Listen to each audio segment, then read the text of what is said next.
Hi, Panther fans. How we doing? What's that grin on my face? Well, I've been here for an hour looking at cap friendly free agencies in a couple of days.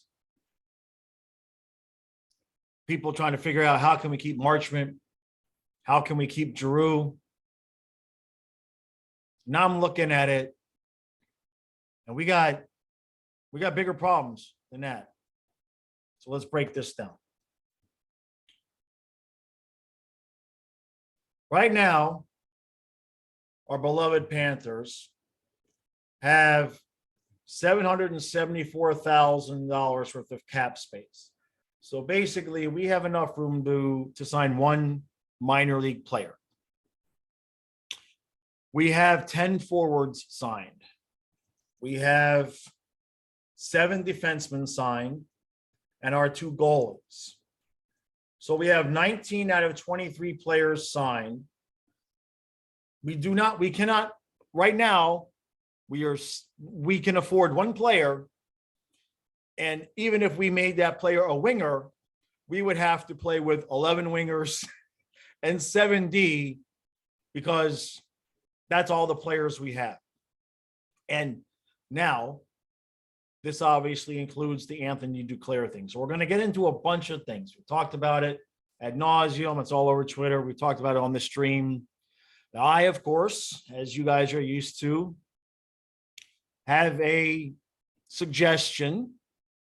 possible suggestion that some of you may consider batshit crazy. And I'm okay with that. It's been a while since I made a video where I got ripped in the comments. This might be the one. So, looking at our beautiful roster of forwards, first question everybody is asking is how can we keep Mason Marchment? Now, if we wanted to keep things very, very simple, we could tell Anthony Duclair that he's injured for the entire season. That gives us $3 million in cap space. And you give Marchment a graduated contract. So you tell him, look, you want 4 times 4. You want 16 million over 4 years. You're going to have to take 3 this year, and then we'll dole out the rest of it evenly over the last 3 years. That's doable. That's the easiest way out of the problem that we have with Marchment, with the exception of that still leaves us needing 2 more players, and we only have money for 1. So, how do we make this work? Because there are a number of things that need to be addressed. Now, we know the Bobrovsky thing. Now, Patrick Hornquist is a name that has come up a lot in terms of possibly trying to ditch his salary. And this is where we're also going to get into asset management here. And by the time I'm done here, giving what my possible way out of some of this cap hell is, you'll understand. Hornquist was a 1-for-1 swap with Matheson. Matheson was a first-round pick. If we buy out Hornquist, yes, it saves us $3.5 million this year, okay, but it also leaves us with 1.7 dead next season. Okay, we can't do that because regardless of what we do with Weegar, we have to extend Huberdeau and we have to extend Spencer Knight. So I know we're losing the Yandel hit after this upcoming season, but we can't have 1.7 in dead, get nothing back in return for Hornquist. And so basically it means we get nothing back for a first-round pick. Now, if they've tried to move him, it's been unsuccessful. He's got a 5.3 cap hit. He's a 4th liner. It'd be a miracle to find somebody willing to take on half the hit. On the other hand, I don't really want to get rid of Hornquist because we all saw there was a huge difference in that 4th line when he was on the ice versus off the ice. So I'm not a fan of moving Hornquist. I've actually suggested extending him for another year or 2 to let him play in that 4th line, obviously at a much reduced salary. But I feel, and Stu agrees, we kind of feel like he's the de facto captain on this team. I think we would be doing ourselves a huge disservice and create a huge hole by getting rid of Patrick Hornqvist. Okay. Then there is the Mackenzie Weegar argument. So there's two things in play here. If you trade Weegar now, a couple of things. Number one, he was a 6th or a 7th round pick. I believe it was back then when they were still doing 7. So he could fetch, again, that's debatable. On the stream, we've had people that say he's clearly worth a 1. We have people that think he's only worth a 3. I'll split the difference and say, at the very least, you could get for Mackenzie Weegar what you got for Sam Bennett, which is 2 2s. Okay? So if you can take a 7th round pick and turn it into 2 2s, that's good asset management if you decide you're not going to be able to afford him long term. Now, there's a lot of moving parts there with Bobrovsky and Giroux that's going to affect Weegar. If you got rid of him now, you're only saving 3.25. So again, if you wanted to take, quote, the simple way out, you trade Weegar for what you can get. You get some assets in return. You give Marchment the 3.25 on a graduated contract, and you still need to come up with room to sign a few more guys to fill out the roster. Okay. Then you bring up Claude Giroux. And during the season, over and over, I said Claude Giroux is a luxury. He's just an absolute luxury. We've got so many guys, especially at center. I mean, we've got, after Barkov, we've got Reinhart, we've got Bennett, we've got Lundell. And most of those guys, you might not say Lundell just yet, but at least Reinhart and Bennett, any team would be happy to have them for the most part at 2C. We can't pay everybody. And you have to start looking down the road at some of the other contracts that we might need to deal with. The Bobrovsky contract really is the killer. If you've eaten in the last hour, do not go look at the buyout numbers for Bobrovsky. I'm sure all of you have it at this point. It's beyond speakable. It is just unspeakable. It is not a contract that can be bought out. I know Stu had been thinking about possibly buying out that contract. I'm just gonna go ahead and do it here. All right, let's go to Bobrovsky's contract, just for those of you who haven't done it. Come on, I got to scroll down here. Let's buy out the contract. Even if you bought him out last year, the cap hit.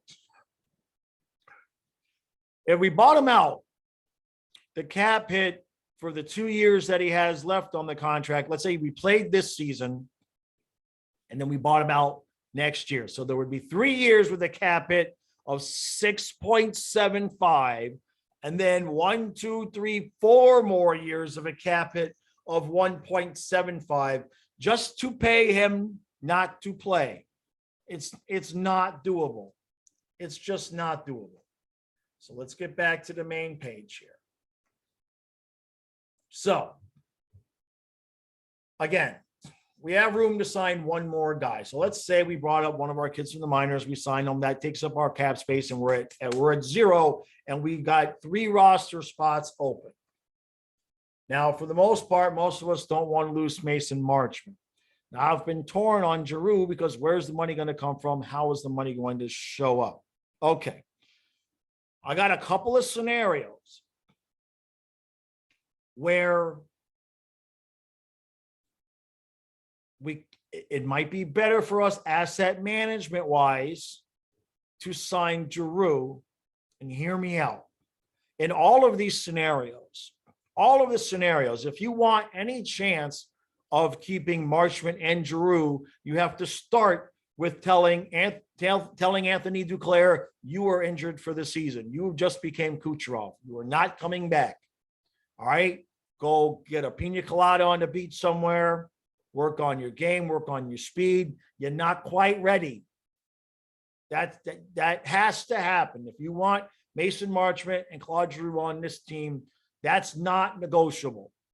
In a way, bad break for Duclair. In a way, it might be a usable asset to keep both players. So Where else can we find money? Where else can we find money? Well, I'm going to give you a couple of numbers here. I'm going to give you a couple of numbers. One guy had 33 goals and 49 assists for a total of 82 points. The other guy had 28 goals and 21 assists for a total of 49 points. Which guy do you want at 2C? The guy with the 82 points or the guy with the 49 points? Here's where I'm going to get batshit crazy, but I'm going to need you to hear me out. I'm talking asset management wise. We just gave up a one for Giroux.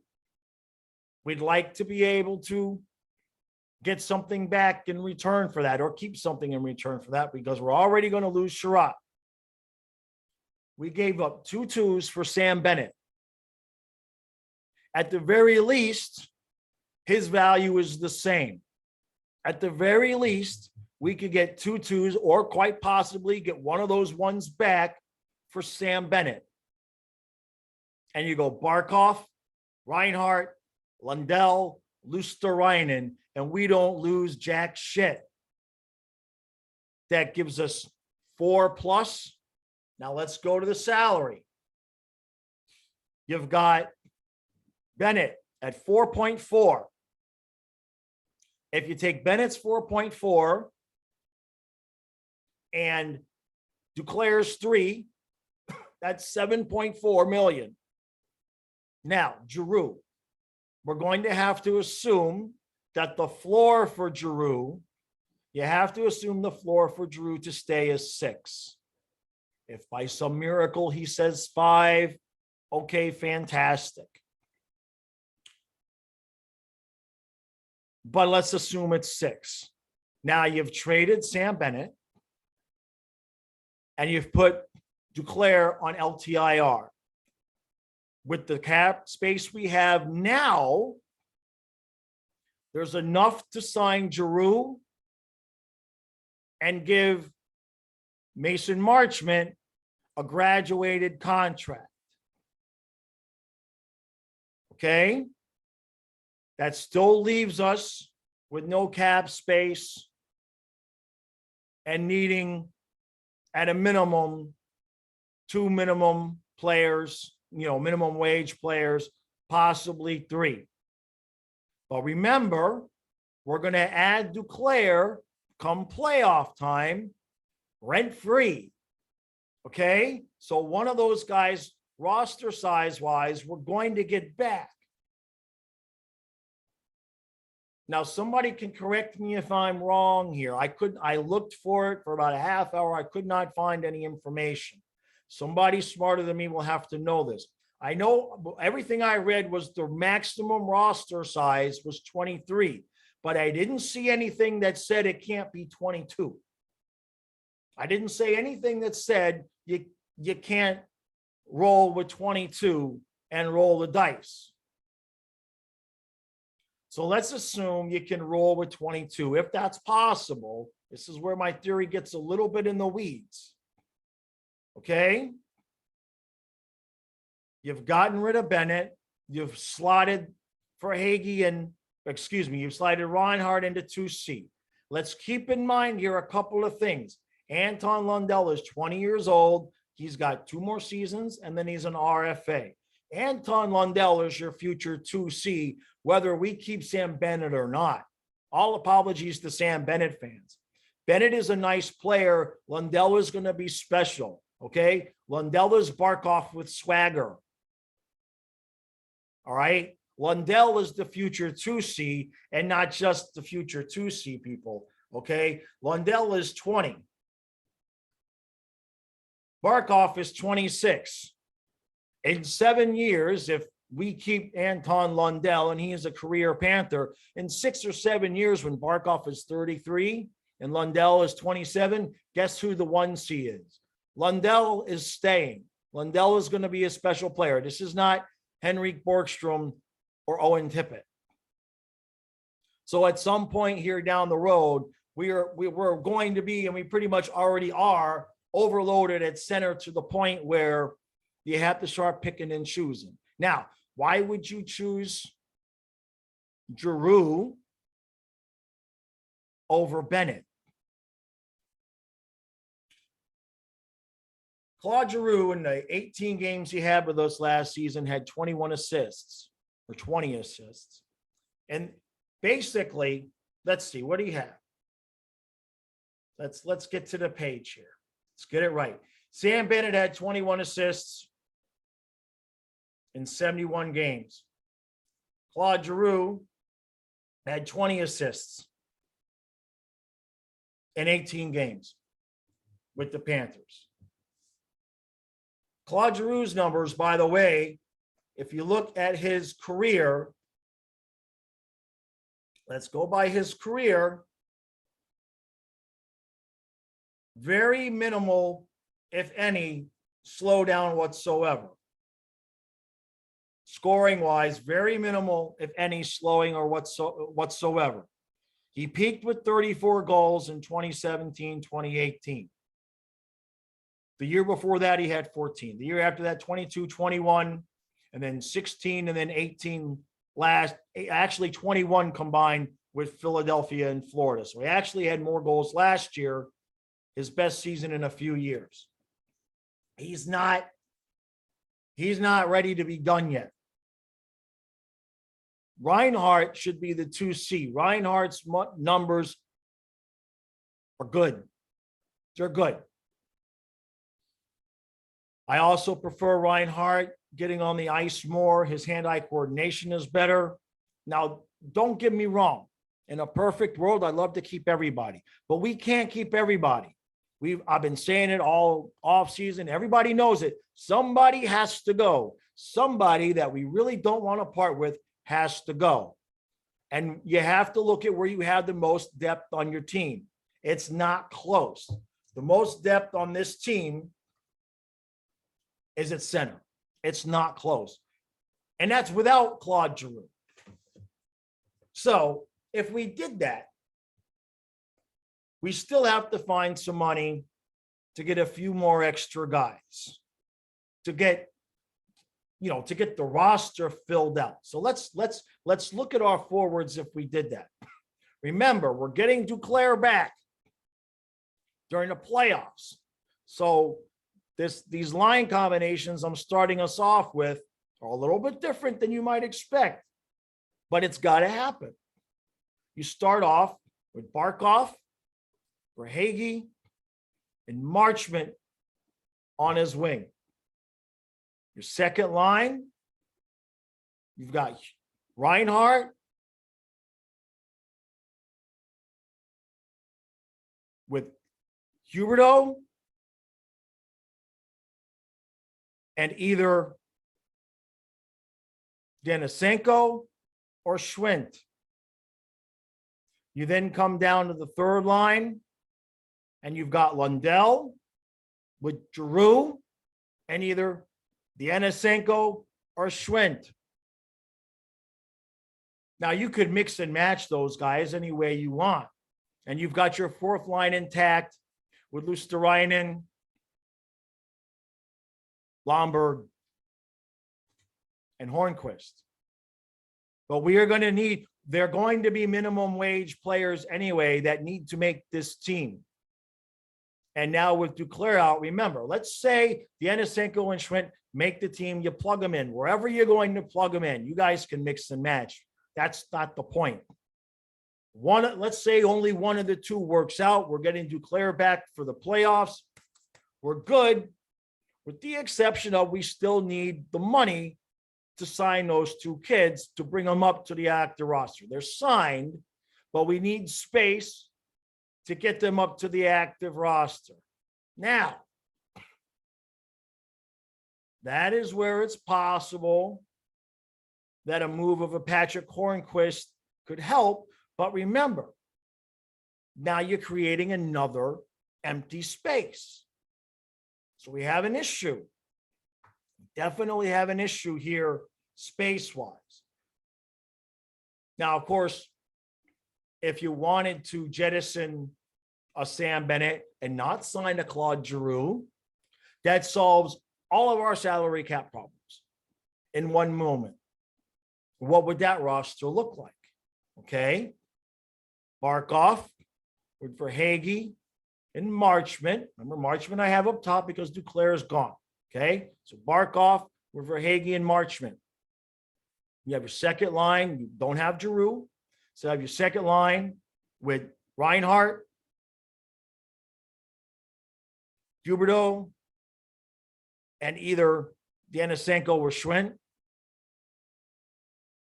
And now your third line is going to be Lundell with either Denisenko and Schwinn, Hornquist. Who are you putting on that third line? And then we're still short a guy. But we haven't spent the money on Giroux. If you're not spending $6 million on Giroux and you've got the space, you can fill in the gaps with 2 or even 3 middle of the range younger players. And your problems are pretty much solved because remember, we don't have to extend Huberdeau or Weegar until after the season. Okay. We can have a handshake deal with them. I already know the numbers that they want. And believe me, if the numbers that Weegar wants, there's too much, he's going to get moved before we lose him. We're not going to lose Mackenzie Weegar for nothing. And Jonathan Huberdeau ain't going anywhere. We know that. But somewhere along the way, somebody's got to go. And unless we find a sucker for Bobrovsky, it's going to have to be one of these centers. And my vote is for Sam Bennett. He's a nice player. I like him. Don't get me wrong. This is not about me not wanting Sam Bennett on my team. But we cannot have, even if you leave out wanting Claude Giroux, even if you leave that out and you just take Duclair's money and give it to Mason Marchment, you do that still leaves us 3 guys short of a team. And that's if we're allowed to only have 22. There's going to have to be somebody's got to go. I don't see any way around this. And that doesn't even have anything to do with the Weegar and the Huberdeau extensions. And like I said, don't forget, everybody's just talking about Weegar and Huberdeau. We have to extend Spencer Knight. Okay. Now I know he's going to get a bridge deal, but we are in a position where all of these little million here, $1.5 million, $500,000, that all adds up. It's all these pennies add up. I mean, I like Luosterainen, but boy, I wish that was 1.25 instead of 1.5 each year, because that $500,000 is just about a player. And that's where we're at. We are going to need young players. We are going to need minimum 2 of these guys in the development camp now that's not open to the public. Hopefully the one where they play the games later on will be streamed like last year, and I'll cover those games. But we're going to need at least 2 wingers to make this team, just to give us a roster. And somebody's got to go to pay for them. And I would rather it be Sam Bennett than Patrick Hornquist, because Sam Bennett can bring us back some of the assets that we've lost recently. And if you plug Reinhart in at 2C, all due respect to Sam Bennett, you're not losing anything, in my opinion. So I'm sure there'll be those who disagree. Look, Dale Talon put us in a mess. And if all of you are old enough to know that when you get into a mess, there's usually no good way out of it. It's usually the choice between this thing you didn't want to do and this thing you didn't want to do. And then there's the things you can't do. Like everybody would just love to trade Bobrovsky, only retain 30%, and everything would be sunshine and rainbows. But Dale gave him a friggin' no move clause. And that's the end of that. Why would Sergei Bobrovsky say, okay, I go somewhere else? Why? Why would he do it? Why? It's not like he's on a crap team. If he wants to win a cup, he say, I stay here. Screw you, Spencer. Okay. I mean, seriously, why would he do it? Why wouldn't do it? Tough shit, right? How many more years is Bob? Bob is signed for 1, 2, 3, 4 more seasons, right? Spencer Knight is 21. If I'm Bobrovsky, I'll look at Spencer and say, when you're 26, you can get the job. I ain't going anywhere. We can all hope. What did the old man say in Grumpy Old Men? You can wish in one hand and crap in the other and see which one fills up first. So without Spencer or without Sergei Bobrovsky going anywhere, and trading Mackenzie Weegar buys us cap space in the future. I mean, 3.25. It's 3.25 right now. That's Mason Marchment. You're going to trade Mackenzie Weegar so you can keep Mason Marchment. You still need like $3 more million somewhere to fill out the roster. It's a disaster wrapped in a mess, wrapped inside of an apocalypse is what this cap situation is. Sam Bennett, that's my call. I don't think it's going to happen, but if it does, you heard it here first. I think it's if teams heard Sam Bennett was on the market, the Panthers would get 20 calls, and we'd get to choose between a 1 and 2 2s or a 1 and a 3. We'd get our choice. You move Sam Reinhart to 2C. You tell Duclair you're hurt for the whole season. And if you don't sign Giroux, Bennett,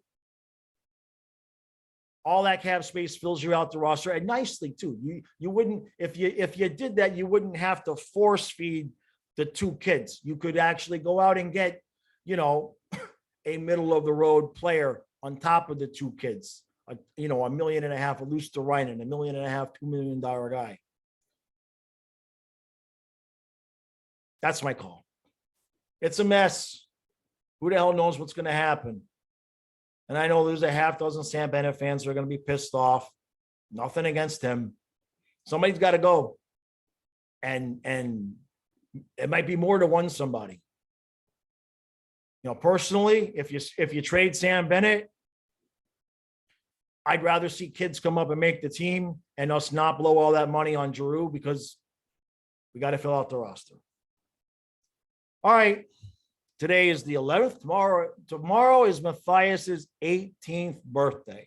Tomorrow, the kid turns 18 years old, and they're having some kind of party, obviously, down there for him in Florida. I won't be there. And then free agency is the next day. So that's what we got on tap. Obviously, if anything breaks, as things start to happen, I'll be here. Stu and I will be here. I'm sure I got something coming up later on this week with Puck Monkey. And that'd do it. I appreciate. Make sure you hit the like button, hit the subscribe button. And don't flame me too hard in the comments. I like Sam Bennett. He's a nice guy. We got too many guys. We have too many guys and not enough guys at the same time. Damn it. Damn it, damn it, damn it, damn it, damn it.